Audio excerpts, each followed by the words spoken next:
What's up, artists? We're going to start a new drawing today, which means we are going to start with some conversation about these really important art words. So please repeat these first 7, these elements of art, after me. Line, shape, color, texture, form, space, value. So in the drawing that we're going to create today, we're going to use some lines. We're going to use those lines to make some shapes, some circles and squares and ovals. Oh my! We're going to create some space by using a horizon line, which we'll talk about in a second. We're also going to use all of our space because we are going to use color to fill the entire piece of paper. And in this one, we are also going to create some texture. Now remember that texture is the way that something feels, or in the case of a drawing, the way that it looks like it would feel. So we're going to try to create some texture. Since our book today was about rabbits, we're going to draw a rabbit. We're going to try to create some texture on that rabbit's fur to make it look furry. That being said, let's move on to our next topic of conversation. Our principles of design. Again, please repeat these 7 words after me. Balance, unity, pattern, rhythm, movement, emphasis, contrast. So here we're definitely going to have an emphasis. We're going to have a main thing that we draw really big and that we want people to pay attention to. On that emphasis, we're going to create some pattern, and we might create a little bit of movement. We'll see how it goes. So that being said, we got a couple of other vocabulary terms that we want to touch on and review real quick, and then we'll be ready to get into the drawing. So let's go ahead and take a look at those words. Okay, so we have 2 of these words that we want to touch on today. The first is media, and media are the things that we can write with, draw with, or color with. In the case of today's drawing, our media will be a pencil that we start off with, because we always start with a pencil, because if we make a mistake, we can fix it very easily with a pencil. The second is horizon line. Oh, sorry. When we're done with our pencils, our second media will be the crayon. Bringing us to the horizon line. Now again, the horizon line is the line that shows us on a piece of paper where the ground stops and where the sky starts. So that everything under that line is the ground, and everything over that line is the sky. We do it this way so that we never have that gap of empty space on our page. We always want to make sure that we use just one line to separate the ground from the sky. We don't need a line at the bottom and a line at the top. We just need the one line. And then we need to make sure that we color everything under that line as the ground, everything over that line as the sky, because that will help us use and fill all of the space on our page. That being said, let's get into the drawing. Alright, so first thing we want to decide is which way to orient our paper. So again, when our paper is like this, we say that it is in portrait. If we turn it and it's like this, we say that it is in landscape. I think for today's drawing, let's work in portrait. So let me find, there's my trusty pencil.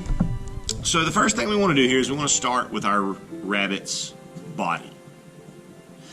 Now, there's lots of shapes we could use for this, but the best shape is going to be, how to describe this? It's kind of like a triangle, but instead of having really sharp corners, we round them off. So it looks kind of like this. We still have 3 sides.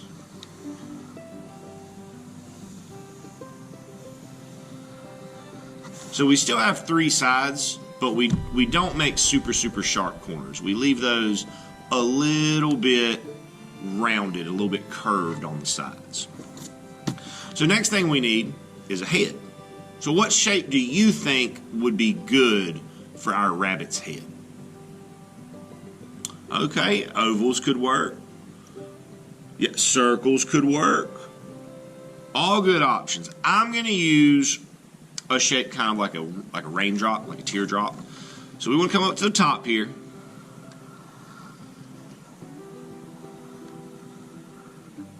Just kind of like that. Actually, you know what? I don't think I like the position of that, so I'm going to change it. Because I'm using a pencil, I can change things that I don't like. I want to move this forwards. Yeah, I think I like that better. Now, in the book, it said that rabbits have what kind of ears? Do they have little, small, tiny ears? No, that's right. They have big, long ears. So we're going to use an oval, or part of an oval. So we're going to come big, long ear number 1, big, long ear number 2. Now notice that these ears, they overlap each other. We don't see all of this here. We're going to come inside this ear, and we're going to put another one of these ovals right inside of it, because that would be the pink part of the ear, where the sound goes. Okay? Okay, starting to look a little bit more like a rabbit, right? As we draw, y'all, the reason we do so many drawings like this is because anything that you want to draw, we can break it down into these simple shapes. And by just taking it one shape at a time and building it up, we can end up with these amazing things that we thought, never thought we could do. We can do it. We can draw anything we want if we look closely enough for these basic shapes. Now, next thing is let's put the back leg on it. So with this, we don't really have to do a whole lot. We're going to make a curved line. Okay?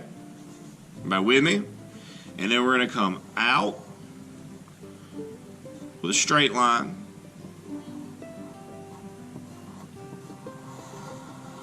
And then we're going to come back to the body. Now, right here, there's a piece of a line that we want to get rid of. We don't need it at this point. And that's okay. We just take it right on out of there. Now, a rabbit still needs a front leg. So for that, we're going to come out with a straight line. And out with a straight line. And then make our foot. And again, we've got a little piece of line here that we don't need, so we can get rid of that. Now, I feel like my rabbit is still missing something.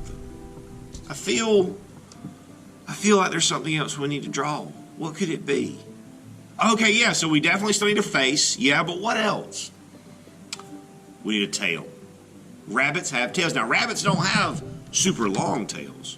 They have little short cottontails. So what we want to do here is we want to use a line like if we were going to draw a cloud. Just kind of bump, bump, bump. And then again, though, we've got some parts of line that we don't need, so we can get rid of those. And now for our face, that's pretty straightforward. We need a nose, and we need some eyes, and we need, let's give him some whiskers. How about that? What do we think about that? I think I want to get rid of this line. I don't think I need it. But look at that. Just by going slowly and thinking carefully about these different shapes that we need, we can draw a really, really nice rabbit. Now, the next thing we need to add is our horizon line. We need to show where the ground stops, where the sky starts. So we want to come about halfway up our page. Just a happy little horizon line in the background.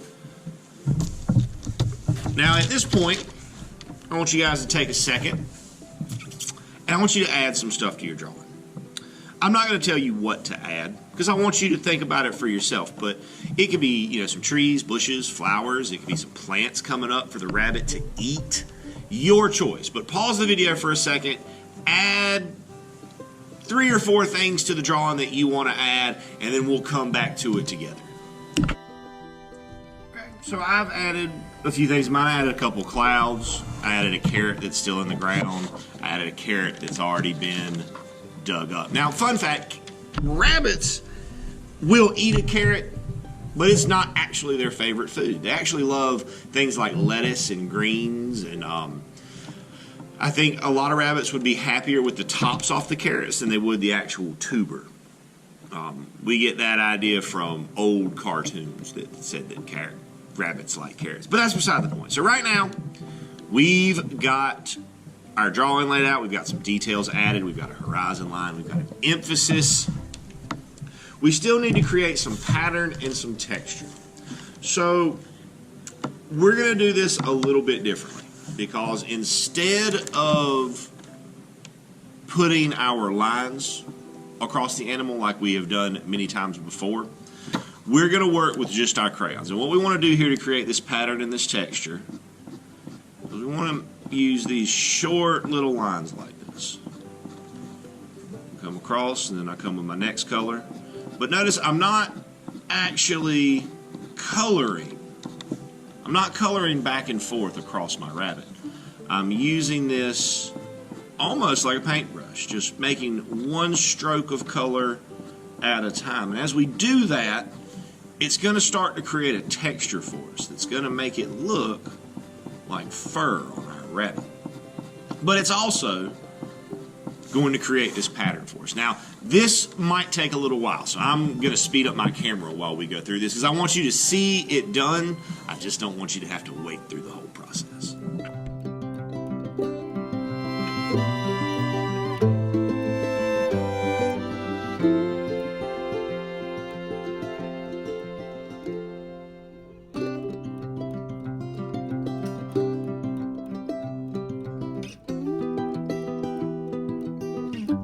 So here we've got our pattern as well as our texture. If we look a little bit closely, we can see that it's got this kind of this furry kind of hair type texture. Now at this point, our emphasis is complete, our pattern is complete, our background, however, still needs to be finished. So I'm going to go ahead and color mine. You go ahead and color yours. We'll talk about everything completed at the end. Now, just bear in mind that your sky doesn't always have to be blue. Your ground doesn't always have to be green. As a matter of fact, my ground is going to be brown because I've got my rabbit sitting in somebody's garden getting into their carrots. But let's go ahead and we'll move on to the background, color the ears, all that good stuff. And then we'll have a finished and completed drawing. And here we have our finished, completed rabbit. Our emphasis is finished in the middle. We've filled all of our space in the background. We've used our horizon line to make sure that everything under that line is the ground, everything over that line is the sky. Our emphasis is big, it's in the middle, it has some unique colors on it. We've created a pattern, we've created texture. Now notice I did leave my tail white and uncolored. That was a choice I made deliberately. If you want to leave yours white, that's fine, because a rabbit's tail is often white. But if you would rather make it a color, you're free to do so. But this, my friends, finished drawing. Awesome work. Can't wait to see them. As always, my friends, happy arting, guys.